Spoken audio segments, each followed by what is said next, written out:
Well, we all remember when activists who terrorized pro-life groups, they lit them on fire and painted Jane's Revenge on the exteriors. Well, the man who launched that movement has been sentenced to only 7.5 years in prison on a sweetheart deal. And that on top of the mere 2 years given to another Antifa activist who admitted to attacking a pregnancy resource center and you have a completely corrupt justice system on this. But yet, a grandmother who was led into the Capitol on January 6th has simply walked around. She got more than that. Andy No, senior editor at the Post Millennial and elections correspondent at the Federalist, Brianna Lyman. Andy, I'm sitting here. You followed these things from day one. This is an incredibly light sentence for somebody who literally lit buildings on fire. Yeah, I just want to remind people that in 2022, there was months-long terror campaigns by far-left extremists carrying out firebombings across the United States, smashing up windows of pregnancy resource centers, attacking houses of worship, all done under this name of Jane's Revenge. And now we have, I think, the longest sentencing for any of them that have been convicted.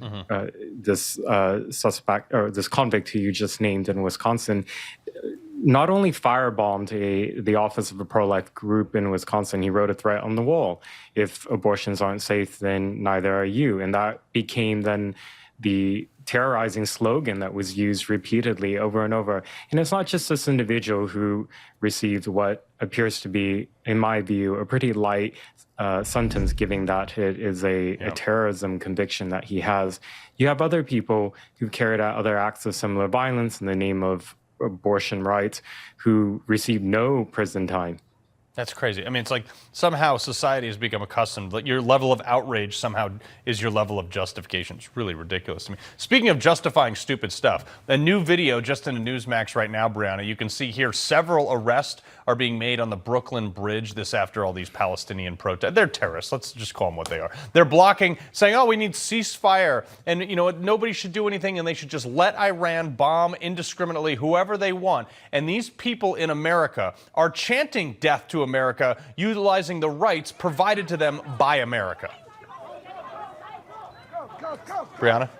Yeah, this is, Carl, this is ridiculous. You know, if you look at some of the protests that happened throughout the day, Florida, they had one, and within 15 minutes, you had people quite literally being dragged off the street by police. That's how it should be done. Unfortunately, we live in New York, and it's funny, there was a protest on a bridge near me, and those protesters were allegedly taken into custody much quicker than these Brooklyn Bridge protesters and other protests. But obstructing a road, a transit place, a sidewalk is not covered by the First Amendment's freedom of assembly, right? That is not protected free speech. And yet you don't see the same appetite for accountability on the left for this stuff when we see appetite for accountability for people, for instance, blocking a doorway because they don't want innocent babies to be murdered, right? That's the pro-life abortion or the pro-life activists who are sentenced to what, 10.5 years in jail because they stood there praying and singing a hymn.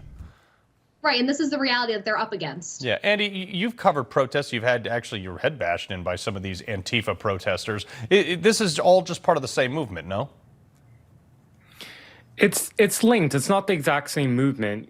I guess how the perception comes that it's the same is that it often involves the same people or similar groups and networks of people.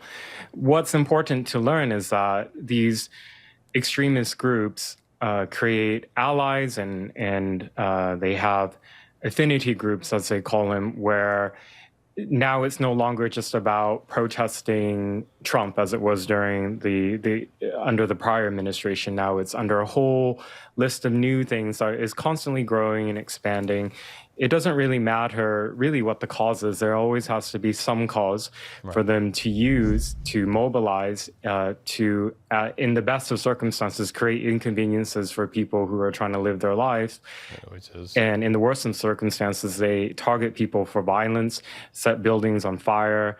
There was just days ago in Alabama, for example, a suspect who was arrested over the nail bombing at the office of the Attorney General's office. I looked up his online profile, and it's somebody with all this Antifa and Trantifa and trans propaganda on his social media. So day in, day out, we're seeing far-left extremists carrying out acts of violence. They're being arrested. They're being convicted. We're not hearing about these stories in the mainstream media or by so-called counter-extremist groups and hate watch groups. Yeah, and of course it only goes one way. Unfortunately, we got to leave it right there. We appreciate Brianna Lyman, Andy No. Always a pleasure. Thanks, Carl. All right. Coming up, you'd think there would be stronger regulations against sex traffickers. Well, apparently not in California. But what happens when the state is run by Democrats? And a threat assessment next.